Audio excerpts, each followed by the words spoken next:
Hello दोस्तों, सभी को नमस्कार। फोकस एजुकेशन अहोर में आप सभी का स्वागत है। तो आज जो हमने जिला दर्शन में लेकर आए हैं, गगननगर के बाद दूसरा जिला आता है जिसका नाम है बीकानेर। और बीकानेर के बारे में आज हम अध्ययन करेंगे। तो टोटल आपको पहले लोकेशन बता देते हैं कि बीकानेर जो है वो राजस्थान में, उनकी जो स्थिति क्या है। यहाँ आप लोग देख रहे हो, यहाँ गंगानगर है। गंगानगर के नीचे कौन सा जिला आता है? बीकानेर आता है। कौन सा आता है भाई? बीकानेर आता है। और आपको ये भी पता है कि बीकानेर की जो सीमा है वो राजस्थान का एकमात्र जो बीकानेर की सीमा है वो किसके साथ सीमा बनाता है? याद रख लो भाई, ये सीमा बनती है बीकानेर की किसके साथ बनती है। ये थोड़ा सा और मैं इसको थोड़ा सा बड़ा कर देता हूँ ताकि आपको अच्छे ढंग से दिख जाए, ठीक है ना। ये जिला हमारा बीकानेर है। इसमें इधर जो सीमा है और इसको बोलते हैं अंतरराष्ट्रीय सीमा। अरे बीकानेर की जो अंतरराष्ट्रीय सीमा है और इसकी लंबाई हम पढ़ते हैं तो 168 यानी 168 किलोमीटर इसकी लंबाई है बीकानेर की। बीकानेर की लंबाई है 168 किलोमीटर लंबाई है बीकानेर की। और ये पूरी की पूरी जो सीमा है वो किसके साथ लगती है? पाकिस्तान के साथ। तो ये पाकिस्तान है, इधर पाकिस्तान है, हमारा छोटा भाई है भारत का पाकिस्तान है, जो पाकिस्तान के साथ बीकानेर की सीमा लगती है 168 किलोमीटर लगती है। और ये सबसे छोटी सीमा मानी जाती है। 4 जिले लगते हैं। आपको ये सब कंफर्म है कि एक नंबर पे बात करते हैं तो गंगानगर है, फिर बीकानेर आता है, फिर उसके बाद में जैसलमेर और बाड़मेर आता है। उसमें चारों में से अगर बात करते हैं सबसे कम सीमा लगती है बीकानेर की। अरे बीकानेर के साथ अन्य जिलों की सीमा भी लगती है। और उत्तर में श्री गंगानगर याद रख लो, और थोड़ी सी सीमा लगती है हनुमानगढ़ की सीमा भी लगती है। फिर उसके बाद में और काफी सारी सीमा आपको पता है चुरू की लगती है बीकानेर के साथ। और फिर नीचे हम बात करते हैं नागौर। नागौर की सीमा बीकानेर के साथ लगती है, जो राजस्थान का मध्यवर्ती जिला है नागौर है। और फिर उसके बाद आपको पता ध्यान रहे कि जोधपुर की सीमा भी बीकानेर के साथ लगती है और जैसलमेर की सीमा भी बीकानेर के साथ लगती है। तो कितने जिले हो गए मेरे दोस्तों जो बीकानेर के साथ लगती हैं? तो गंगानगर हो गया, हनुमानगढ़ हो गया, और चूरू हो गया, नागौर हो गया, जोधपुर हो गया, जैसलमेर हो गया। और ये 6 जिले होंगे जो बीकानेर के साथ सीमा बनाते हैं। और इसमें अगर हम बात करते हैं, एक अंतरराष्ट्रीय सीमा बनती है 168 किलोमीटर है, जो पाकिस्तान के साथ पूरी की पूरी सीमा लगती है। और ये एकमात्र जो है बीकानेर की पूरी सीमा लगती है वो किसके साथ लगती है? पाकिस्तान के साथ लगती है। अब हम बात करते हैं, प्राचीन काल में ये बीकानेर एक रियासत हुआ करती थी, और जो कि उत्तर वाला जितना भी एरिया है वो सारा बीकानेर के अंडर में था। लेकिन आज इसको हमने बना दिया संभाग। क्या बना दिया भाई? संभाग। अरे बीकानेर जो है वो एक संभाग के मुख्यालय है, यहाँ पर संभागीय मुख्यालय है। और इसमें भी आपको पता है बीकानेर संभाग में 4 जिले शामिल हैं। एक तो खुद बीकानेर ही याद रखना है, और 2 नंबर में बात करते हैं गंगानगर हो गया, हनुमानगढ़ हो गया, और एक जिला है चूरू है। कौन सा भी? चूरू। ये 4 जिले आते हैं बीकानेर में। तो बीकानेर खुद संभागीय मुख्यालय भी याद रखना है आपने। और उसके बाद हम बात करते हैं यहाँ रेगिस्तानी जो पर्वतस्थलीय मिट्टी है यहाँ पर, और बाकी सारी विशेषता पड़ेंगे इस जिले में। थोड़ी सी आप लोकेशन के बारे में फिर एक बार देख लीजिए कि बीकानेर है जो जैसलमेर के ऊपर है, गंगानगर के नीचे है, और कुछ और भी जिले इनके साथ लग रही है। अंतरराष्ट्रीय सीमा पूरी की पूरी सीमा है वो पाकिस्तान के साथ लगती है, और बाकी उनकी सीमा लगती है अन्य जिलों के साथ लगती है। वो कितने जिले हैं आपको पता होना चाहिए। इनकी संख्या 6 है। और आगे हम बात करते हैं बीकानेर को लेकर के, तो आप मेरे साथ बने रहिए और देखिए आपकी अगली स्क्रीन पे। और इनका जो क्वेश्चन रहेगा वो यूं है क्वेश्चन, और इसमें क्या है थोड़ा सा इसके बारे में भी आप अध्ययन करते हैं। तो यहाँ हम जो बात करते हैं यहाँ बीकानेर की, थोड़ा सा और मैं इसको जूम कर देता हूं ताकि आपको अच्छे ढंग से दिख जाए। तो ये पूरे का पूरा हमने बीकानेर का जो जिला है उसका मैप कंप्लीट उठा लिया है। तो ये आपको शायद तक अच्छे ढंग से दिख रहा होगा। तो बीकानेर में क्या है, सबसे पहले बात करते हैं। एक तो ये जिला मुख्यालय है बीकानेर खुद हो गया, ये एक जिला मुख्यालय आ गया जो बीकानेर, जिसको तहसील के रूप में माने गए हम। और इनके अगर ऊपर बात करते हैं हम, यहाँ से बात करते हैं तो एक है लूणकरणसर। अरे लूणकरणसर इसकी तहसील है जो काफी विशेषता रखती है राजस्थान में। फिर उसके बाद में एक यहाँ बात करते हैं छत्तरगढ़ है। कौन सी? अभी छत्तरगढ़ है। फिर उसके बाद में एक है यहाँ पर खाजूवाला है, और खाजूवाला के नीचे बात करते हैं तो पूगल है। यहाँ से भी काफी क्वेश्चन उठते हैं। पूगल है बीकानेर है, छतरगढ़ है, खाजूवाला है, और बीकानेर के थोड़ा सा इधर चलते हैं तो यहाँ पर आपको पता है कोलायत है। ये अपने आप नाम से ही स्पष्ट है, आपको आपने जो भी राजस्थान का जीके पढ़ते हैं उसके कोलायत का नाम भी आप लेते होंगे। और साथ में आपको याद रखना है दक्षिण की तरफ चलते हैं तो नोखा है। कौन सा भी? नोखा है। तो बीकानेर हो गया, नोखा हो गया, कोलायत हो गया, और एक आपको याद रखना है इसकी तहसील, जिसका नाम है श्री डूंगरगढ़, जिसकी डूंगरगढ़ है ये, मतलब वो एक तो डूंगरपुर है हमारा दक्षिण वाला जिला है, लेकिन यहाँ डूंगरगढ़ की तहसील है बीकानेर की। तो इसकी कितनी तहसीलें हैं आपको पता होना चाहिए, 8 तहसीलें हैं, याद रख लो, उसमें बीकानेर भी शामिल हम करते हैं। तो बीकानेर एक संभागीय मुख्यालय है, जो मैंने आपको पहले बता दिया था। तो याद रख लो 6 जिले के साथ लगते हैं। अरे बीकानेर के साथ अगर बात करते हैं, बीकानेर के साथ कितने जिलों की सीमा लगती है? और ये 6 जिले लगते हैं। कितने लगते हैं भाई? 6 जिले लगते हैं। और बीकानेर का जो आरजे नंबर है, आपको ये भी याद रखना है, आरजे नंबर इनका 7 है। आरजे नंबर इनका कितना है भाई? 7 है। और इनकी तहसीलें पढ़ते हैं तो तहसीलें कितनी है याद रख लो, जो तहसीलें इनकी है वो कितनी है? 8 है। तो यहाँ पर आपका एक तो डाउट क्लियर हो गया कि 6 तो इनके साथ जिले लगती हैं और 7 आरजे नंबर इनका है। और तहसीलें अगर बात करते हैं इनकी 8 तहसीलें हैं, वो 7 आपको दिख रही है। तो हम बात करते हैं सबसे पहले खाजूवाला है, पूगल है, छतरगढ़ है, नूनकरणसर है। अरे खाजूवाला, पूगल, छतरगढ़, नूनकरणसर है। फिर उसके बाद बीकानेर हो गया, डूंगरगढ़ हो गया, फिर उसके बाद हम पढ़ते हैं नोखा हो गया, और एक प्रसिद्ध हम पढ़ते हैं जिसका नाम है कोलायत है। तो यहाँ तहसीलें 8 हो गई, आरजे नंबर 7 है, और 7 जिलों की सीमा लगती है। 7 जिलों की सीमा लगती है बीकानेर के साथ में। और एक देश की सीमा लगती है, वो आपको पता है, लगती है 168 किलोमीटर लगती है। जो सबसे कम है 4 जिलों में से सबसे कम सीमा लगती है बीकानेर की लगती है। इसका मतलब ये अंतरराष्ट्रीय सीमा बनाता है, पूरी की पूरी बनाता है। अब उसके बाद यहाँ बात करते हैं बीकानेर की स्थापना को लेकर के। सबसे पहला क्वेश्चन होता है बीकानेर की स्थापना कैसे बीकानेर बना? तो आपको पता है, आपने मारवाड़ का इतिहास पढ़ा है, यहाँ पर भी राठौड़ वंश का राज है। किसका राजा? भी राठौड़ वंश का। सबसे पहले एक समय याद रखना आपने 1465 का। 1465 में इतना इतिहास नहीं आपको दोहराऊंगा, लेकिन सीधी हम बात करेंगे जिले को लेकर के। 1465 में यहाँ पर एक समय याद रखना 1465, फिर हम सीधा पढ़ते हैं तो 1488 का नाम पढ़ना है आपने। ये 2 सन मैं याद करूंगा, यहाँ से हम बात करते हैं बीकानेर की स्थापना को लेकर के। 1465 में क्या हुआ? 1465 में क्या हुआ कि जो बीका था, कौन था भाई? अरे बीका था। और बीका किसका पुत्र था? थोड़ा सा बता दूं मैं आपको, जोधा का बेटा था। और जोधा की पत्नी जिसका नाम था नौरंदे, और नौरंदे का बेटा था बीका था। बीका अपने बाप से रूठ करके और यहाँ आ जाता अपने चाचा के साथ में, और 1465 में आकर के यहाँ पर कहते हैं कि जांगल प्रदेश था उस समय का, और जिसमें काफी सारे जिले हम पढ़ेंगे। जांगल प्रदेश में कौन कौन जिले आते हैं? जैसे नागौर वगैरह हो गया, उत्तरी पाट हो गया, बीकानेर हो गया, ये सब जांगल प्रदेश था। इसकी राजधानी हम पढ़ते हैं अक्षत्रपुर थी। कौन सी राजधानी थी भाई? अक्षत्रपुर राजधानी थी। उसी जांगल प्रदेश का ये पार्ट था, बीकानेर था। तो यहाँ आकर के कहते हैं कि बीकानेर आकर के 1465 में इस भूमि पर आकर के कर वंश की स्थापना की, और जिसका नाम हम पढ़ते हैं राठौड़ वंश है। कौन सा भाई? राठौड़ वंश है। ये तो बिल्कुल आसान हो गया, राठौड़ वंश हो गया, बीका हो गया, 1465 हो गया। और इस वंश की स्थापना की तो उस समय यहाँ की देवी प्रसिद्ध मानी जाती है, जिसका नाम था करणी माता। क्या नाम था भाई? करणी माता। हम इसके बारे में पढ़ेंगे, बीकानेर में आगे अध्ययन करेंगे। तो करणी माता हो गई। करणी माता जो यहाँ की एक मेन देवी है, जो की करणी माता है, और इसी बीका ने इस करणी माता का आशीर्वाद पाया, और इस आशीर्वाद पाकर के यहाँ पर राठौड़ वंश की नींव रखी 1465 में। कब रखी भाई?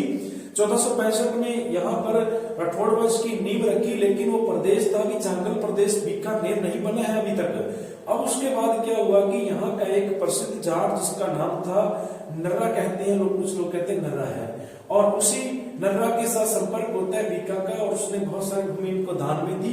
और यहीं पर कहते हैं कि 1488 में और किसके द्वारा? बीका के द्वारा एक बीकानेर की स्थापना की गई। और बहुत सारे विद्वान कहते हैं बीका तो खुद हो गया, नर्रा एक प्रसिद्ध जाट हो गया, और दोनों का संयुक्त रूप में हम लिखते हैं तो बीकानेर हो गया। क्या हो गया भाई?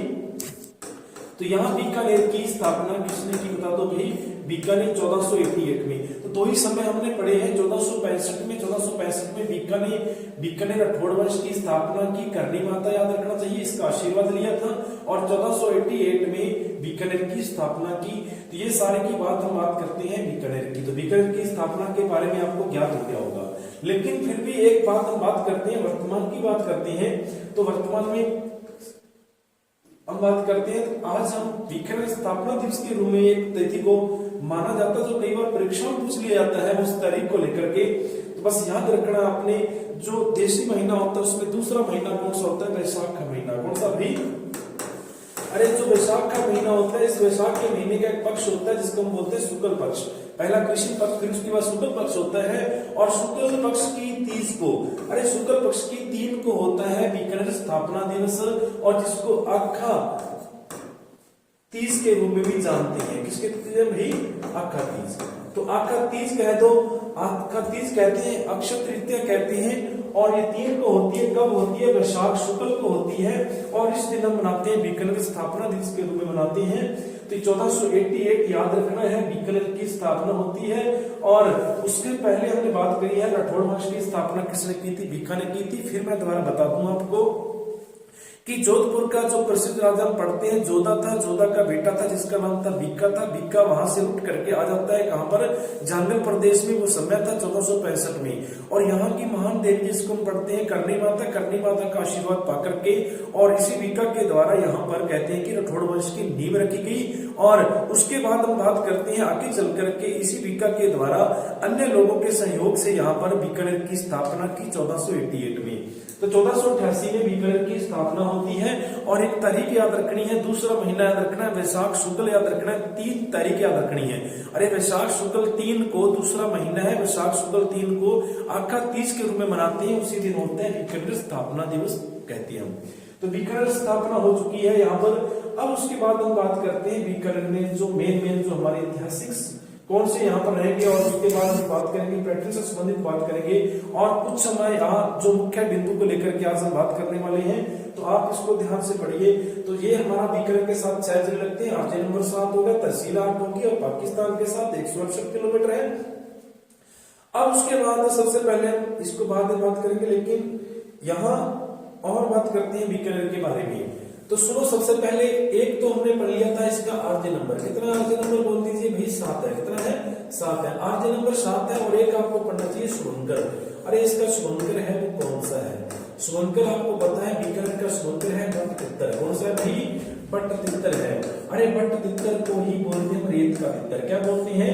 रेत का तित्तर। क्या बोलते हैं इसको भाई? रेत का तित्तर है। बट्टतित्तर को बोलते हैं रेत का तित्तर।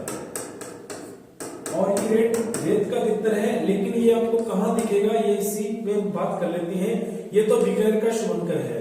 और यहाँ जो रेत का तित्तर है इसके लिए अभ्यारण्य भी याद रख लो, गजनेर। कौन सा भी? अरे गजनेर अभ्यारण्य है। ये कहां पर है आपसे पूछा जाएगा। गजनेर जो अभ्यारण्य है वो कहां पर है? अरे वो बीकानेर में है। कहां पर है ये? गजनेर अभ्यारण्य जो बीकानेर में है। यहाँ पर बट्टतित्तर रेत का तित्तर आपको देखेगा, और गजनेर अभ्यारण्य भी है। और याद कर लो भाई साथ में ये झील भी है। ये गजनेर क्या है भाई? झील भी है। तो कितना अच्छा काम हो गया, गजनेर अभ्यारण्य भी है और गजनेर झील भी है। और ये झील सिंचाई के लिए काम में आती है, याद रखना। गजनेर झील भी होगी, अभ्यारण्य भी हो गया। तो और भी कुछ आएगा। तो यहाँ रेत का तित्तर है, गजनेर अभ्यारण्य है। यहाँ का प्रसिद्ध पक्षी हम बात करते हैं बट्टतित्तर है, और झील भी है। गजनेर झील सिंचाई के रूप में कार्य में आती है। फिर उसके बाद हम बात करते हैं यहाँ की बोली कौन सी है। अरे यहाँ की जो बोली है उसमें हम बात करते हैं, तो जो बीकानेर की हम बात करते हैं, यहाँ की बोली कौन सी हो सकती है? एक तो आपको पता है घटना के नीचे हमने पढ़ा था थली याद रखना है, और इसके साथ में तो ये रहेगा मारवाड़ क्षेत्र रहेगा। तो मारवाड़ी है। कौन सी है भाई? मारवाड़ी। अगर मारवाड़ी में भी आपसे पूछा जाए तो उत्तरी मारवाड़ी है। कौन सी है भाई? उत्तरी मारवाड़ी। तो मारवाड़ी में कौन सी? उत्तरी मारवाड़ी है, थली है। ये बीकानेर की पहचान रखना है, बोली में याद रखना है। ये राजस्थान में बोली है। कौन सी बताओ भाई? थली या मारवाड़ी है। फिर उसके बाद में एक नृत्य की हम बात करते हैं। तो नृत्य कौन सा हो सकता है? बीकानेर का नृत्य कौन सा हो सकता है भाई? बीकानेर का जो नृत्य है सबको पता है, यहाँ एक प्रसिद्ध संत के नाम से भी स्पष्ट है। और वो कौन सा नृत्य है? अग्नि नृत्य है। कौन सा भी? अग्नि नृत्य है बीकानेर का प्रसिद्ध है। कल हमने पढ़ा था गंगानगर, गंगानगर में कौन सा नृत्य पढ़ा था हमने? भांगड़ा था। यहाँ का नृत्य अग्नि है, अग्नि नृत्य आपको याद रखना है। ये 4 बातें आपको याद रखना है। आरजे नंबर 7 है शुभंकर भट्ट तित्तर है, रेत का तित्तर और गजनेर अभ्यारण्य याद रखना चाहिए। जब रेत का तित्तर बोलते हैं हम तो एक गजनेर झील भी याद रख लो, जो मीठे पानी की झील है, और एक थली और मारवाड़ी की उत्तरी मारवाड़ी जो इनकी बोली है। और नृत्य की बात करेंगे तो वो है अग्नि नृत्य है। अब उसके बाद हम आगे बात करते हैं इसके संबंध में। तो आगे बात करते हैं बीकानेर की। तो सबसे पहले बात करते हैं बीकानेर में, तो क्या है सिस्टम बीकानेर का भी? तो एक तो यहाँ की जो मेन बात करते हैं उद्योग को लेकर, पहले ज्योग्राफी संबंधित जितने क्वेश्चन है वो पढ़ते हैं यहाँ से उद्योग को लेकर के। तो बीकानेर में कौन सा उद्योग से संबंधित कोई क्वेश्चन आता है तो बीकानेर में क्या है हम पढ़ते हैं। तो सबसे अगर फेमस बात करते हैं तो ऊन उद्योग याद रखना है। कौन सा भी? ऊन उद्योग। तो ऊन उद्योग आपको ये पता है सबसे जो ऊन है, ये ऊंट नहीं ये ऊन है। तो ऊन उद्योग कहाँ का है बता दीजिए भाई? बीकानेर में है। कहां पर है? इसके लिए बीकानेर याद रखना, एक नाम आएगा आपको। ऊन उद्योग बीकानेर है। तो ऊन किससे प्राप्त होती है? भेड़ों से होती है। और भेड़ अगर बात करती है तो बीकानेर की कौन सी भेड़ है जो प्रसिद्ध है? और इसमें एक नंबर तो लिखते हैं कुगल। अरे मैंने कहा था कुगल शब्द याद रख लो, कुगल। कुगल बीकानेर में है। और दूसरी अगर बात करते हैं यहाँ पर बीकानेर जो कुगल क्या है? भेड़ है। ये कुगल क्या है? भेड़ है। फिर उसके बाद दूसरी अगर बात करते हैं भेड़ की तो यहाँ पर एक मगरा है। कौन सी है? मगरा है। अरे मगरा है जिसको बीकानेरी चोखला कहते हैं, बीकानेरी चोखला कहते हैं। वो कौन सी भेड़ है बता दो भाई? बीकानेरी चोखला कहते हैं। बीकानेरी चोखला है जो भेड़ है वो कहाँ की है? जो बीकानेर की है। तो एक कुगल होगी और एक मगरा होगी और ऊन प्राप्त होती है। तो आपको याद रख लो ऊन मंडी, ऊन मंडी है बीकानेर की है। और ये राजस्थान की नहीं, भारत की नहीं, एशिया की सबसे बड़ी अगर ऊन मंडी की बात करती है तो वो कहां पर है बता दो भाई? बीकानेर में है। तो ये एशिया की सबसे बड़ी ऊन मंडी है, ऊन मंडी है। और ये आपको इतना लिखना है भारत की सबसे बड़ी जो ऊन मंडी है वो कौन सी है अभी? ऊन मंडी, भारत की सबसे बड़ी ऊन मंडी। ये भी कहां पर है? ये बीकानेर में है, भारत की सबसे बड़ी है, याद रख लो। अब उसके बाद और हम बात करते हैं तो ऊन में तो पहला स्थान हम बात कर लिए बीकानेर का हो गया। और एक यहाँ पर साथ में याद रखना ऊन से संबंधित कोई विश्लेषण से संबंधित जो प्रयोगशाला की बात करते हैं तो वो भी कहां पर है? बीकानेर में है। ये तो हो गया उद्योग से संबंधित हो गया हमारे को बीकानेर से संबंधित। अब उसके बाद एक आपको याद रखना है, ये तो उद्योग से संबंधित हम बात करते हैं तो ऊन उद्योग आपने याद रखना है।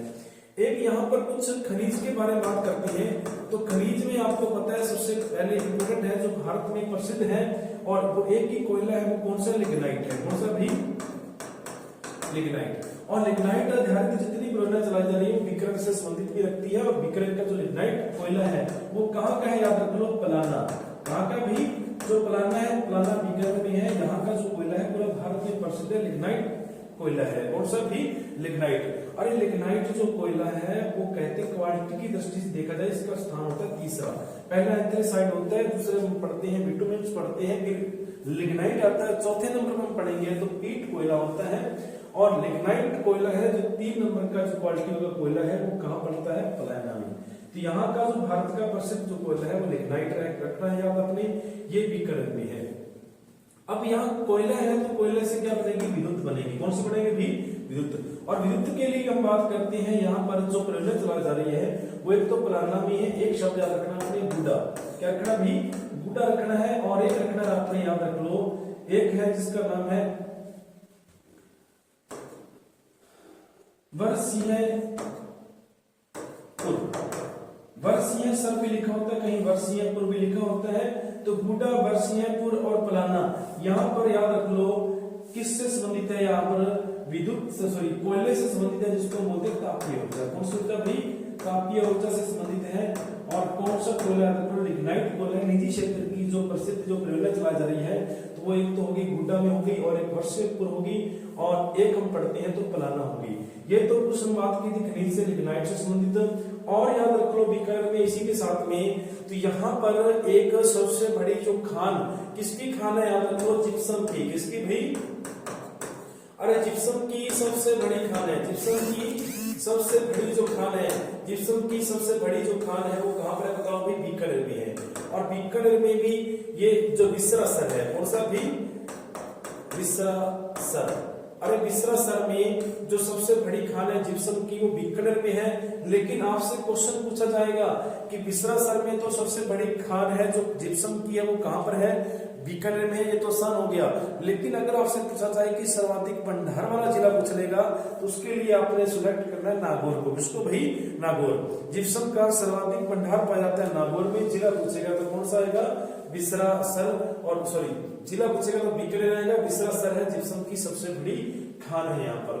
और इसके अलावा पढ़ते हैं तो बीकानेर में क्या है, एक आपको याद रखना है, तांबा भी आपसे पूछा जाए तो इसका भी कौन सा भी, अरे बीदासर है जो तांबे के लिए प्रसिद्ध है। बीकानेर का बीदासर है, तांबे के लिए प्रसिद्ध है। और जिप्सम के लिए विसरा सर याद रखना चाहिए। पलाना है, लिग्नाइट से संबंधित है। और वर्षीयपुर है, गुड्डा है, यहाँ पर तापीय ऊर्जा बनाई जाती है, निजी क्षेत्र की है। और ये सारे का सारा संबंध हमने पढ़ा था ज्योग्राफी की दृष्टि से। फिर उसके बाद हम बात करते हैं बीकानेर को चार चांद लगाने वाली एक नहर आती है जिसका नाम है इंदिरा गांधी नहर। IGNP नहर है जिसका पूरे में नाम था राजस्थान नहर। क्या नाम था भी, राजस्थान नहर था। तो चलते हैं इंदिरा गांधी नहर के ऊपर। तो बीकानेर की अगर बात करते हैं तो ये जो नहर है हमारी, आपको पता है इंदिरा गांधी जो नहर हमने पढ़ी थी। और इंदिरा गांधी जो नहर आती है कहां से आती है ये आपको पता होना चाहिए, सतलुज और जो ब्यास नदियों के संगम से। और इस नदी का जो उद्गम होता है, सॉरी नहर का जो निकाली जाती है प्रसिद्ध बांध बना करके, जिसका नाम हमने पढ़ा था हरिप के बराज बनाया जाता है। और वहां से ये नहर निकाली जाती है। और इसको निकालने के पीछे सबसे बड़ा योगदान था, वो पढ़ेंगे राजा का नाम, जिसका नाम था शार्दुल सिंह था। और एक यहाँ का इंजीनियर हम पढ़ते हैं और जिसका नाम था कंवर सेन था। कौन था भी, कंवर सेन था। और जिन्होंने इन धुरों में एक नहर ला करके खड़ी कर दी। और इस धुरों में जो एक हरियाली की जो हम बात करते हैं छा जाती है, तो कौन सी नहर है, वो IGNP है। कौन सी है भी, IGNP। मतलब क्या हो गया, इंदिरा गांधी नहर परियोजना है। कौन सी भी, इंदिरा गांधी नहर परियोजना है। और ये बीकानेर में आती है। सबसे पहले मैंने बात की हनुमानगढ़, और हनुमानगढ़ के बाद में थोड़ी सी आती है गंगानगर में। पहले हनुमानगढ़ का H लिख रहा हूँ, गंगानगर का G लिख रहा हूँ, फिर आगे बीकानेर में। अरे बीकानेर में आपको पता है इंदिरा गांधी नहर की बात करते हैं तो बीकानेर ही हम पढ़ रहे हैं, तो बीकानेर की बात करते हैं तो इसमें चार तो इसकी शाखाएं हैं। कितनी शाखाएं भी, चार। और चारों की चारों शाखाएं इधर को जा रही है, चार इसकी शाखाएं पढ़ते हैं। तो सबसे पहले बात करते हैं तो कौन शाखा होगी भी, पुग्गल है। कौन सी है, पुग्गल होगी। फिर उसके बाद में दंतोर होगी। कौन सी होगी, दंतोर होगी। पुग्गल होगी, दंतोर होगी। उसके बाद में वर्षलपुर। कौन सी होगी भी, वर्षलपुर। और एक जो लास्ट में पढ़ते हैं वो है चारनवाला। कौन सा है, चारनवाला। ये इसकी चार शाखाएं आपको पता होना चाहिए। कौन सी बीकानेर में है, कौन सी, पुग्गल आपको सबको पता है। पुग्गल है तो यहाँ तहसील भी है, तो पुग्गल का नाम वैसे याद रखना है, बीकानेर में है। पुग्गल हो गया, दंतोर हो गया, वर्षलपुर हो गया, चारनवाला। पुग्गल, दंतोर, वर्षलपुर, चारनवाला, चार इनकी शाखाएं हैं। और चार हम पढ़ेंगे इनकी लिफ्ट नहरें हैं जो बीकानेर में है। और एक लिफ्ट नहर तो निकलती तो गंगानगर से, लेकिन वो जाती कहां पर है, बीकानेर में है। फिर एक लिफ्ट नहर और है बीकानेर में, थोड़ा सा यहाँ मार्कर चेंज कर लेते हैं। यहाँ पर लिफ्ट नहर है। कौन सी नहर है भी, ये जो कलर अलग हुआ ये सारी की सारी क्या बताओ भी, लिफ्ट नहरें हैं। ये चार लिफ्ट नहरें हैं, इनके भी नाम आपको याद करना है। बहुत सारे क्वेश्चनों में इंदिरा गांधी नहर से संबंधित, जो लिफ्ट नहरों से संबंधित क्वेश्चन आता है और चार की शाखाओं से संबंधित क्वेश्चन आता है, वो आपको बिल्कुल ध्यान में रखना चाहिए। तो पहली जो लिफ्ट नहर थी बीकानेर की बात करते निकलती गंगानगर से, और इसका नाम तो इसकी तहसील के नाम से स्पष्ट है। इसका नाम था लूणकरणसर। क्या नाम था भी, लूणकरणसर जो लिफ्ट नहर थी। ये लूणकरणसर क्या थी भी, लिफ्ट नहर थी। फिर उसके बाद में दूसरी हम पढ़ते हैं तो यहाँ पर आपको याद रखना है गजनेर। कौन सी थी भी, गजनेर। अरे आ गया ना गजनेर। तो गजनेर क्या था, एक गजनेर अभयारण्य था। और गजनेर क्या था, एक झील थी। तो यहाँ गजनेर क्या आ गया, एक लिफ्ट नहर थी। तो बीकानेर में तीन नाम याद रखो, एक से संबंधित है, गजनेर, लिफ्ट नहर, अभयारण्य, और इसकी एक शाखा का, सॉरी लिफ्ट नहर का नाम गजनेर था। फिर उसके बाद कुलायत,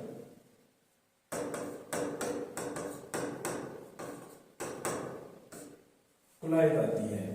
और एक कुलायत होगी, लूणकरणसर होगी, गजनेर होगी, और बीच में एक चौथी और लिफ्ट नहर जिसका उसका नाम, ये बांगड़सर नहर, एक बांगड़सर होगी तो पहली कौन सी लूणकरणसर होगी, गजनेर होगी, और बांगड़सर लिफ्ट नहर होगी, उसके बाद में आगे कोलायत लिफ्ट नहर होगी, कोलायत। उसके बाद हम बात करते हैं आगे जो लूणकरणसर का नाम है, इसका क्या नाम रख दिया, वो इंजीनियर के नाम पर रख दिया, इसका नाम था कवरसेल। क्या नाम रख दिया, इसका नाम कवरसेल लिफ्ट नहर कर दिया, कवरसेल लिफ्ट नहर कर दिया। ये वर्तमान की स्थिति याद रखनी है आपने।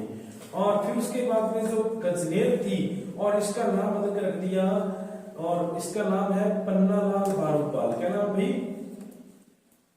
पन्नालाल बारूपाल है, बारूपाल पन्नालाल है, देख लेना, पन्नालाल बारूपाल हो गया, ये इसका नहर का नाम हो गया, और बारूपाल पन्नालाल है, इसका नहर का नाम हो गया। फिर उसके बाद में बांगड़सर का नाम हो गया वीर तेजा जी। क्या हो गया भाई, वीर तेजा जी। अरे वीर तेजा जी बांगड़सर का हो गया। कोलायत का हो गया करनीसर। क्या हो गया भाई, करनीसर लिफ्ट नहर हो गया। ये इसके कुछ नाम चेंज कर दिए हैं, पन्नालाल बारूपाल हो गया, वीर तेजा जी हो गया, करनीसर हो गया, कवरसेल हो गया। आपको याद क्या रखना है, आपको याद रखना है जो लूणकरणसर लिफ्ट नहर है, जिसको कवरसेल लिफ्ट नहर कहते हैं, इसको बोलते हैं बीकानेर की जीवन रेखा बोलते हैं, बीकानेर की जीवन रेखा बोलते हैं। तो बीकानेर की जीवन रेखा कौन सी नहर बता दो भाई, वो है कवरसेल। ये सबसे लंबी है, ये सबसे क्या है भाई, सबसे लंबी है लिफ्ट नहर है। और सबसे छोटी लिफ्ट नहर की बात करते हैं तो वो बांगड़सर है। कौन सी है भाई, छोटी लिफ्ट नहर है सबसे, और सबसे बड़ी लिफ्ट नहर पूछेगा तो कौन सी है बता दो भाई, लूणकरणसर है, कवरसेल है। तो ये तो नहर को संबंधित क्वेश्चन आ गया।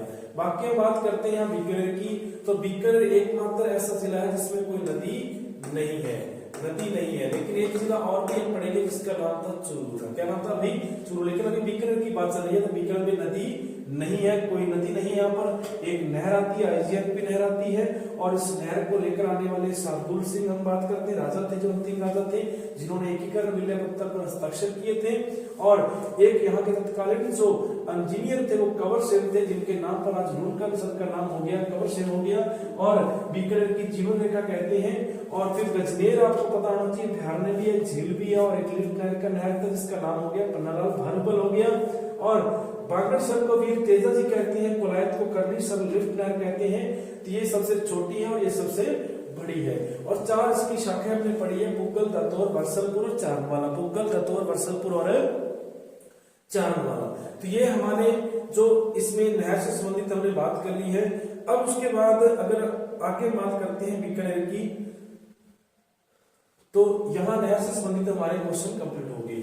फिर उसके बाद जो अन्य छोटे छोटे पॉइंट है बीकानेर के ज्योग्राफी में, वो कौन कौन से रहने वाले हैं आपको पता होना चाहिए। एक हम बात करते हैं अभ्यारण्य की, तो गजनेर अभ्यारण्य हमने लिख लिया, कोई दिक्कत नहीं यहाँ पर, गजनेर अभ्यारण्य हो गया। और झील की अगर बात करते हैं तो जहां जो एक झील है जिसको बोलते हैं लूणकरणसर झील। कौन सी भी, लूणकरणसर झील, ये सब लोगों ने पढ़ रखी है। अरे लूणकरणसर झील है, वैसे नाम से स्पष्ट हो रहा है, लूण है तो नमक जैसी होगी तो खारी होगी। अरे लूणकरणसर तो झील है वो बीकानेर में है, तो ये एक तहसील भी है। अरे लूणकरणसर तहसील भी है और यहाँ झील भी है और एक कस्बा भी है। इसको बसाने वाला नाम से स्पष्ट होगा, लूणकरणसर थे। कौन थे भाई, लूणकरण सिंह जो थे, इन्होंने इस झील का निर्माण, शहर का निर्माण करवाया है। और इसको बोला जाता है उत्तरी भारत की एकमात्र, जो उत्तरी भारत की एकमात्र जो अंतिम झील है वो कौन सी है, लूणकरणसर झील है, जो खारे पानी की झील है। कौन सी अभी यहाँ जो पानी पाया जाता है कौन सा है, खारा पानी है। तो खारी झील एक हमने पढ़ी है, वो कौन सी है, लूणकरणसर है। फिर उसके बाद में मीठे पानी की झील हमने बात कर ली थी, गजनेर झील है। और एक साथ में याद रख लो कोलायत झील है। कौन सी है अभी, कोलायत झील है। तो नाम से स्पष्ट है, जिला भी याद रहता है, तहसील भी याद रहती है, कोलायत झील है। और एक गजनेर है, याद रख लो, और एक गजनेर है। और एक सुरसागर झील है। कौन सी अभी, सुरसागर झील है। छोटी मोटी झील है लेकिन इसको याद रखना हमने, तो कोलायत और गजनेर झील है। और एक खारे पानी की झील हमने बात की है, वो कौन सी है, लूणकरणसर झील है, जो उत्तरी भारत की जो अंतिम जो हमारे भारत की अगर बात करते हैं उत्तरी भारतीय खारे पानी की एकमात्र झील कौन सी होगी, लूणकरणसर होगी। और कोलायत झील हम बात करते हैं, गजनेर झील है जो मीठे पानी की झील है, बीकानेर में है। अब उसके बाद यहाँ जो झील से संबंधित हमने बात कर ली, बात यहाँ पर है ही नहीं कोई। और उसके बाद अगर बात करते हैं नहरों से संबंधित हमारे पास आ चुका है, नदी यहाँ पर है नहीं कोई। और अब उसके बाद पशुओं में अगर बात करते हैं तो यहाँ पर एक स्पष्ट सी बात है कि ऊंट। अरे ऊंट का बहुत ही इंपोर्टेंट है, एक स्थान आपने रखना है यहाँ जोहड़ भीड़। तो जोहड़ भीड़ जैसे ही नाम होगा तो शायद तक आपको समझ में आ गया होगा। तो यहाँ पर क्या है, ऊंट से संबंधित है, ऊंट अनुसंधान केंद्र है। कौन सा भी ऊंट से संबंधित हम बात करते हैं तो कहाँ पर है, ऊंट से संबंधित जो स्थान रहेगा वो जोहड़ भीड़ रहेगा। और यही जोहड़ भीड़ रहेगा घोड़े से संबंधित भी अगर बात करते हैं तो जो घोड़ा होगा और उससे संबंधित भी अगर बात करते हैं तो भी कौन सा रहेगा भी, ये भी जोहड़ भीड़ रहेगा। यहाँ लिखा होता है घोड़ा प्रजनन जो संस्थान है वो कौन सा रहेगा, जोहड़ भीड़ रहेगा। और ऊंट अनुसंधान केंद्र की अगर बात करते हैं तो वो कहाँ पर है, वो भी कौन सा है, जोहड़ भीड़ है। ये कहाँ पर है, बीकानेर में। बीकानेर की बात चल रही है। ऊंट और घोड़े का संबंध अगर पूछते हैं और इसमें जोहड़ भीड़ शब्द एक आता है तो वो आपका राइट आंसर रहेगा। अब उसके बाद हम बात करते हैं, एक हमारा टॉपिक है जिसमें जो कृषि से संबंधित हम बात करते हैं तो इसमें क्या विशेषता है कृषि से संबंधित, तो वो लिखते हैं अगले ही स्क्रीन पे। तो सबसे पहले बात करते हैं, एक तो यहाँ पर सबसे इंपॉर्टेंट बात है लोन कर्मसर की ना, लोन कर्मसर। ये किसके लिए फेमस है आपको पता है, मूंगफली के लिए। किसके भी, मूंगफली के लिए। मूंगफली के लिए जो प्रसिद्ध है वो कौन सा है, लोन कर्मसर है। और इसी को कहते हैं राजस्थान का राजकोट कहते हैं। क्या कहते हैं भाई, राजकोट की संज्ञा दी गई है क्योंकि यहाँ सर्वाधिक क्या होती है, मूंगफली होती है। तो लोन कर्मसर याद रखना चाहिए, बीकानेर के है, बीकानेर में है। और जिसमें बोल देते हैं मूंगफली मंडी है, क्या है भी, मूंगफली मंडी है, वो कहाँ पर है, बीकानेर में है। लोन कर्मसर याद रख लो। अब उसके बाद यहाँ कुछ अन्य जो केंद्र स्थापित है वो कौन कौन से, उसकी हम बात करते हैं। तो बीकानेर में पहले बात करते हैं तो यहाँ पर बेर अनुसंधान केंद्र है। कौन सा भी, बेर अनुसंधान। बेर अनुसंधान जो केंद्र है वो कहाँ पर है, याद रख लो, वो कहाँ पर है, वो बीकानेर में है। दूसरा खंजूर की बात करते हैं, वो भी कहाँ पर है, खंजूर भी कहाँ पर है, वो भी बीकानेर में है। अरे खंजूर बेर कहाँ पर है, बीकानेर में है। और तीसरी यहाँ पर याद रखना है आपने, और जिसका नाम है शुष्क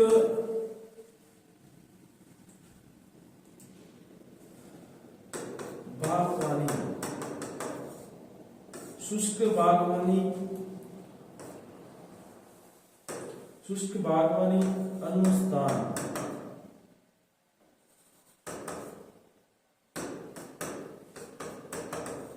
संस्थान। ये कहां पर है, ये भी कहां पर है, बीकानेर में। शुष्क बागवानी अनुसंधान संस्थान ये है बीकानेर में। कहां पर है, बीकानेर में। बिछवाल कहते हैं, बिछवाल। तो ये भी साथ में याद रखना तो रख सकते हो। बिछवाल कहां पर है, ये बीकानेर में है। ये है शुष्क बागवानी अनुसंधान संस्थान है, बीकानेर में। खंजूर की बात करते हैं, बीकानेर में है। खंजूर अनुसंधान केंद्र कहां, ये 3 स्थान आपको याद रखने हैं। और एक आपको पता है राजकोट कहते हैं, लोनकरमसर को जिसके मूंगफली के कारण कहते हैं, मूंगफली मंडी भी कहां पर है, लोनकरमसर में है। तो जब बीकानेर में हम बात करेंगे, ये कृषि से संबंधित हमने बात कर ली है। उद्योग से संबंधित हो गया हमारी बात, खनिज से संबंधित बात हो चुकी है। और अब उसके बाद अगली हम बात करते हैं मेलों को लेकर के, या पर्यटन से संबंधित हम बात करते हैं तो क्या क्या सिस्टम है। तो सबसे पहले बात करते हैं, एक तो आपको दिख रहा है ये जो हमने एक झील बना रखी है। तो यहां पर आपको थोड़ा सा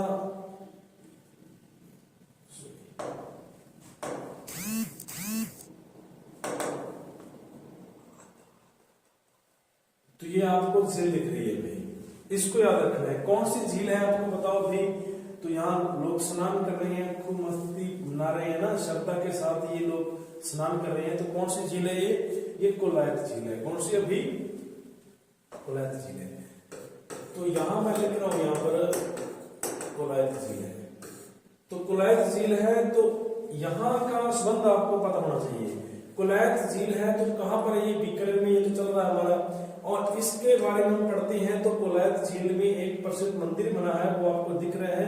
तो उसका नाम क्या है, मंदिर का नाम है, वो कौन से संत का मंदिर है आपको याद रखना है, कपिल मुनि जी का। इसका अभी कपिल मुनि जी का जो मंदिर है वो कहां पर है, कोलायत झील है, बीकानेर में है। और यहाँ जो एक मेला भरता है, वो मेला कब लगता है, कोलायत झील है तो कार्तिक पूर्णिमा को। अरे जो कार्तिक मास होता है ना, कार्तिक का महीना होता है, कार्तिक जो मास होता है इस महीने ये मेला लगता है, और कब लगता है? पूर्णिमा को लगता है। कब लगता है भाई? तो कार्तिक की पूर्णिमा को लगता है, कपिल मुनि जी का मेला लगता है, और यहाँ पर जो लोग आते हैं वो स्नान करते हैं। और जब इस दिन स्नान किया जाता है कार्तिक पूर्णिमा को, तो कहा जाता है कि गंगा के समान ये पवित्र माना जाता है।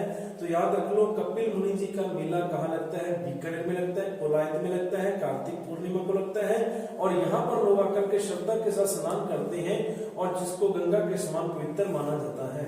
तो ये आपका शब्द आपको पता होना चाहिए। एक हमने पढ़ लिया जिसमें कपिल मुनि जी हो गए। फिर उसके बाद दूसरी बात करते हैं, तो एक यहाँ पर आपको दिख रहा है, ये एक प्रसिद्ध मंदिर है। थोड़ा सा मैं आपको यहाँ फिर आगे कर देता हूँ इसको।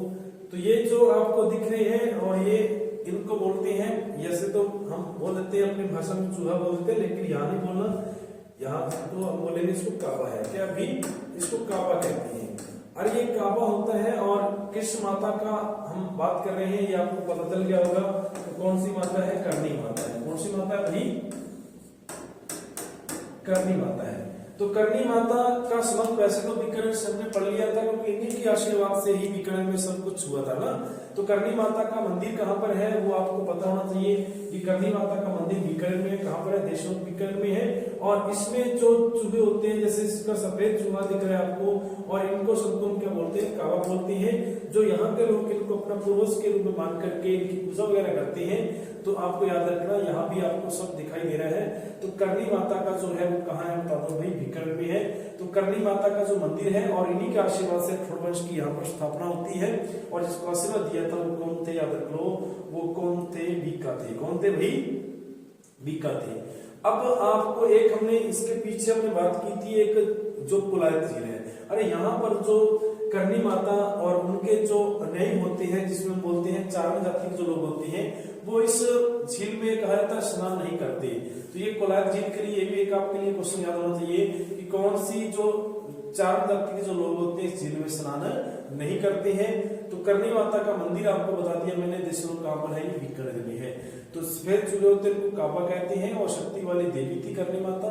और फिर उसके बाद हम आगे बात करते हैं, तो एक आपको याद रखना है, बीकानेर में दुर्ग है, इंपोर्टेंट दुर्ग है, जिसका नाम हम पढ़ते हैं जूनागढ़ है। क्या नाम भाई? तो जूनागढ़ है। ये सभी लोगों ने सुना है, जूनागढ़ दुर्ग है वो बीकानेर में है। और जिसको राती घाटी का दुर्ग कहते हैं, राती घाटी का दुर्ग कहते हैं, जमीन का जेवर कहते हैं, ये दुर्ग है। और बीकानेर का दुर्ग भी इसको कहते हैं। और इसकी स्थापना किसने की थी उसके बारे में लिखते हैं। तो इसकी स्थापना की थी राय सिंह ने। किसने की थी भाई? अरे राय सिंह ने।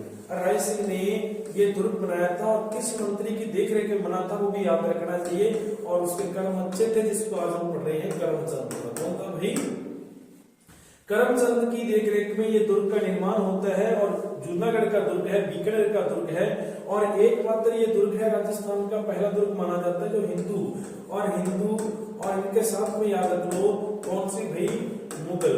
हिंदू और मुगल शैली से निर्मित ये दुर्ग है, वो बीकानेर का जूनागढ़ दुर्ग है, और हिंदू और मुगल शैली से। और इस दुर्ग में आपको दिख रहा है कि यहाँ पर 2 हाथी है, और इन हाथियों पर कुछ 2 जो मूर्तियां आपको दिखाई दे रही हैं। और ये किसकी मूर्तियां आपको पता है? ये किसकी मूर्तियां भाई? जैमल और फत्ता की है। तो यहाँ पर लिख रखा होगा, यहाँ पर देखो ध्यान से, यहाँ पर सूरजपोल।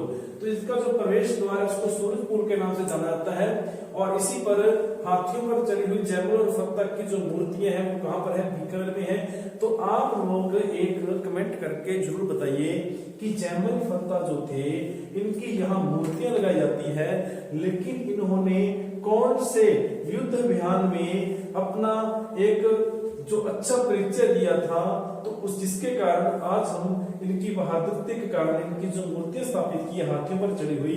तो मेरे को कमेंट करके आपने जरूर बताना है कि जैमल फत्ता ने कौन से युद्ध में वीर गति को प्राप्त किया था, और उसकी तारीख और उस युद्ध का नाम लिख करके आपने सेंड करना मैसेज। तो जैमल और फत्ता की मूर्तियां हाथी पर चढ़ी हुई यहाँ लगी हुई है, याद रख लो।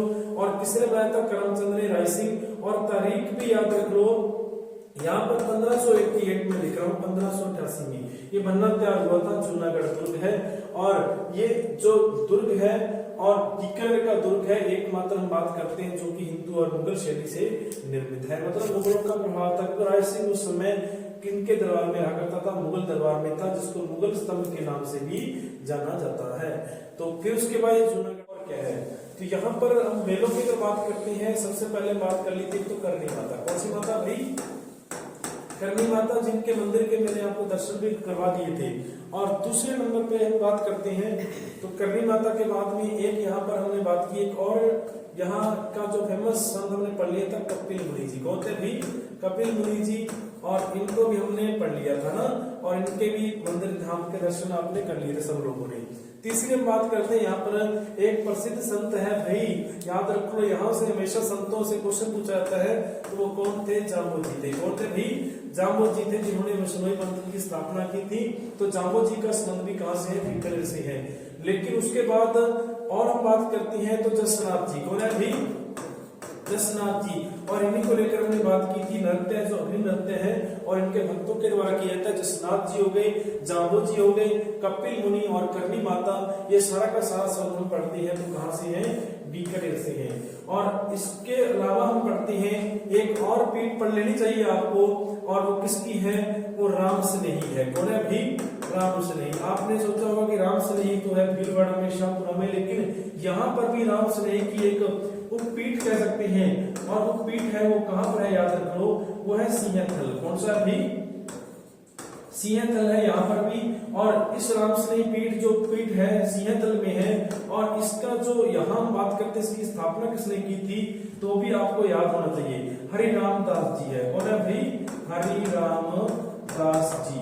और हरिराम दास जी है जो राम स्नेही जो पीठ हम पढ़ते हैं सिंहथल बीकानेर में है, और हरिराम दास जी है। और जो राम स्नेही मेन है वो तो कहाँ है बता दो भाई?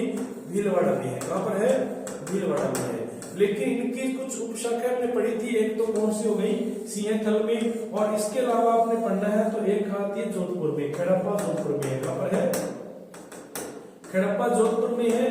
और एक हम पढ़ते हैं तो एक इनकी जो पीठ है वो कहाँ पर है? रेण नागौर में है। कहाँ पर है? रेण नागौर में है, तो रागेर नागौर में है। तो यहाँ पर तो हरिराम दास जी है, तो यहाँ पर अकेले रामदास जी है। कौन है भाई? रामदास जी है। तो यहाँ पर हम बात करते हैं तो रेण में कौन है? दरियाव जी है। कौन है भाई? दरियाव जी है। तो ये आपको बात याद रखनी है। तो राम स्नेही की उपपीठ है वो सिंहथल है, जसनाथ जी सभी को पता है, जाम्बो जी है, और कपिल मुनि जी है। और यहाँ जाम्बो जी की बात करते हैं तो सबको पता है, तो जो मुक्तिधाम मुकाम इनका स्मरण स्थल रहेगा। और जसनाथ जी भी आपको पता है सबको, और कपिल मुनि हमने पढ़ लिया था, करनी माता हमने पढ़ लिया था। तो ये सारा का सारा संबंध कहाँ से है? बीकानेर से है। अब उसके बाद हम पढ़ते हैं बीकानेर की तरफ जाते हैं, तो और क्या इसकी विशेषता है बीकानेर की, तो हमने इसके बारे में बात करते हैं। एक नंबर पे बीका हो गया। बीकानेर के बाद हम पढ़ते हैं लूणकरणता। कौन था भाई? लूणकरणता। इसका क्वेश्चन भी हमने पढ़ लिया ना, लूणकरणता। उसके बाद हम सीधा बात करते हैं तो जैतसी। कौन भाई? जैतसी। और जैतसी के बाद हम पढ़ते हैं तो सीधा हम पढ़ेंगे जैतसी के बाद में कल्याणमल। क्या पढ़ेंगे भाई? कल्याणमल। अरे कल्याणमल के दो पुत्र याद रख लो, राय सिंह। कौन था भाई? राय सिंह था। और राय सिंह छोटा था, जिसका नाम था, छोटा कौन था? पृथ्वीराज था, जिसका बीकानेर में इतिहास में बहुत ज्यादा योगदान रहेगा, और उसको भी हम पढ़ेंगे। पृथ्वीराज राठौड़ था। ये कौन था? पृथ्वीराज राठौड़ था। अरे राय सिंह के बाद अगला राज करने वाला व्यक्ति कौन था? कर्ण सिंह था। तो कर्ण सिंह था, याद रख लो, कर्ण सिंह, करनी माता वाला कर्ण सिंह हो गया। और उसके बाद कर्ण सिंह के बाद हम पढ़ते हैं तो कौन था भाई?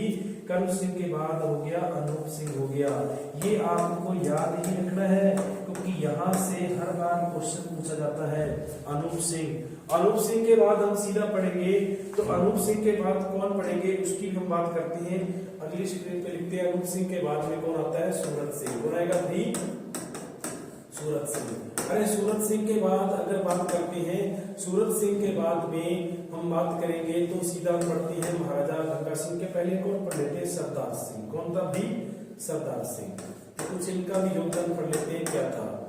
सरदार सिंह हो गया, सरदार सिंह हो गया। और उसके बाद हम पढ़ते हैं गंगा सिंह। कौन पढ़ेंगे भाई? गंगा सिंह। और अंतिम राजा हमने पढ़ लिया था वैसे तो शार्दुल सिंह। कौन था? शार्दुल सिंह। अब इनकी बात कर लेते हैं 5 मिनट में, तो हमारा बीकानेर जो होगा कंप्लीट हो जाएगा ना। तो सबसे पहले बात करते हैं यहाँ बीकानेर की। अरे बीकानेर तो बीकानेर की स्थापना कर दी, कब कर दी याद रख लो, 1488 में बीकानेर की स्थापना कर दी थी। इससे पहले 1465 में राठौड़ वंश की स्थापना होती है। और इसी बीकानेर प्रसिद्ध देवी जिसका नाम था नागनेची माता। कौन सी भी? अरे नागनेची माता याद कर लो, राठौड़ों की कुल देवी है, जिसका मंदिर बीकानेर में भी हम पढ़ते हैं। लूणकर्ण ने तो लूणकर्ण सर कस्बा बसाया था, और इसी लूणकर्ण सर को कहते हैं कलजुग का कर्ण। क्या कहते हैं भाई? अरे कलजुग का कर्ण किसे कहते हैं याद रख लो, लूणकर्ण को कहते हैं। क्या कहते हैं इसको? कलजुग का कर्ण कहते हैं, कलजुग का कर्ण कहते हैं। और फिर उसके बाद में लूणकर्ण सर झील कस्बा का समुद्र रहेगा। जैसी नाम ही बड़ो चलेगा, लेकिन कल्याणमल आपको याद रखना है। कल्याणमल के दो पुत्र थे, कौन थे? राय सिंह। अरे राय सिंह के बाद पृथ्वी राठौड़। राय सिंह ने तो एक हमने बात की थी, कौन सा दुर्ग बनाया था? जूनागढ़ का दुर्ग हम पढ़ते हैं। कौन सा दुर्ग भी? जूनागढ़ का दुर्ग करमचंद के नेतृत्व में राय सिंह के द्वारा बनाया गया। इसी जूनागढ़ दुर्ग में लिखी हुई है राय सिंह प्रशस्ति। और जैता नामक एक जैन जो विद्वान था, जिसने लिखी थी, संस्कृत में लिखी हुई है राय सिंह प्रशस्ति, लिखी हुई जूनागढ़ दुर्ग में। फिर उसके बाद में इनका एक पुत्र हुआ जिसका नाम था पृथ्वी राठौड़ हुआ। ये एक महान कवि हुआ। कौन हुआ भी? महान कवि हुआ। और इसने भी हमारे इतिहास को चार चांद लगा दिए और दो ग्रंथ लिखे गए हैं, और जिसका नाम था वैली कृष्ण रुक्मिणी वचनिका। और दूसरा ग्रंथ हम पढ़ते हैं वैली कृष्ण रुक्मिणी वचनिका हो गई, और एक तो दूसरा पढ़ते हैं दशम भागवतरा दुहा हो गया, दशम भागवतरा दुहा हो गया।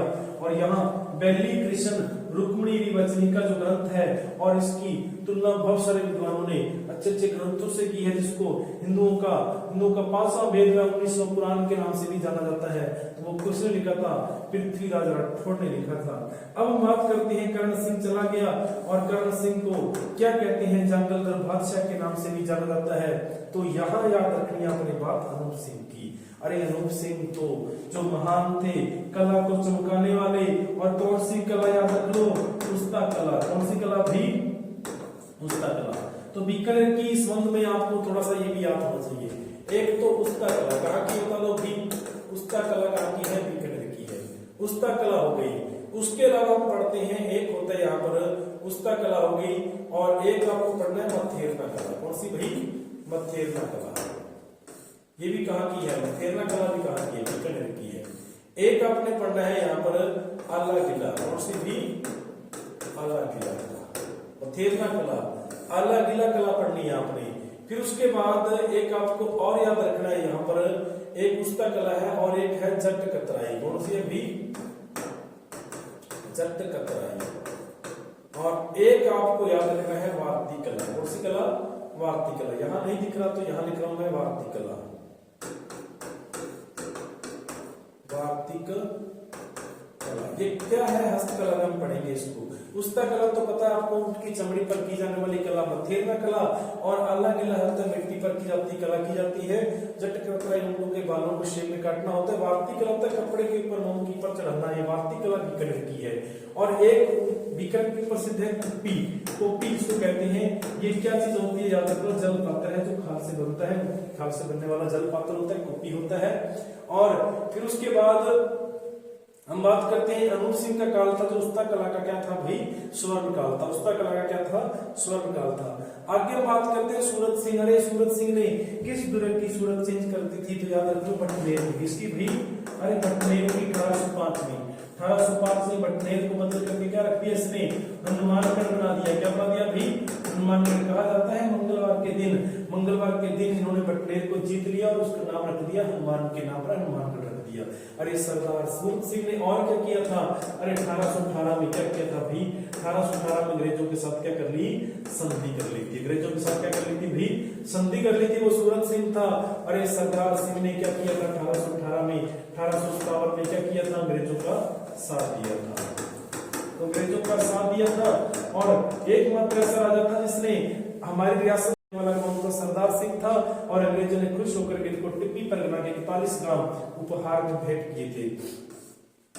तो हमारे गंगा सिंह की तो बहुत ज्यादा देन है राजस्थान को, हमारे बीकानेर को।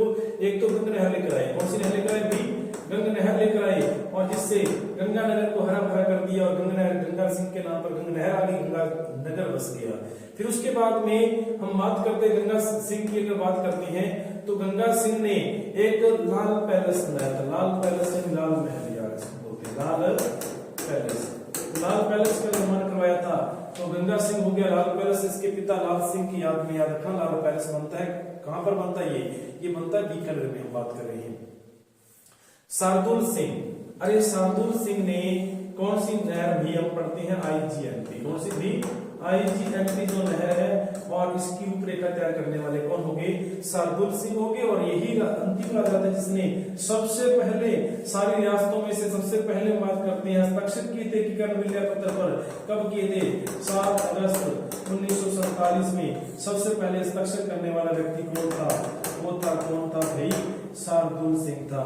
तो ये बातें हमने पढ़ी है सब राजाओं की, लेकिन इस समय एक राजा की हम और बात कर लेते हैं। कल्याणमल जो था इसने सबसे पहले मुगलों की अधीनता स्वीकार की थी। किसकी भाई, मुगलों की अधीनता स्वीकार करने वाला व्यक्ति कौन था, वो कौन था भाई, कल्याण सिंह, कल्याणमल था। कौन था, कल्याणमल था। ये सारी बातें हमने कर ली है। तो अब उसके बाद हमारा अगला टॉपिक रहेगा वो राजस्थान में जैसलमेर को लेकर रहेगा। तो आप लोग इस को बीकानेर को पढ़ करके और कमेंट कीजिए कि आपको क्या और पढ़ना है इसमें से, तो उसका भी आप जवाब दीजिए और उसके ऊपर हम और वीडियो बनाएंगे। ओके भाई, धन्यवाद।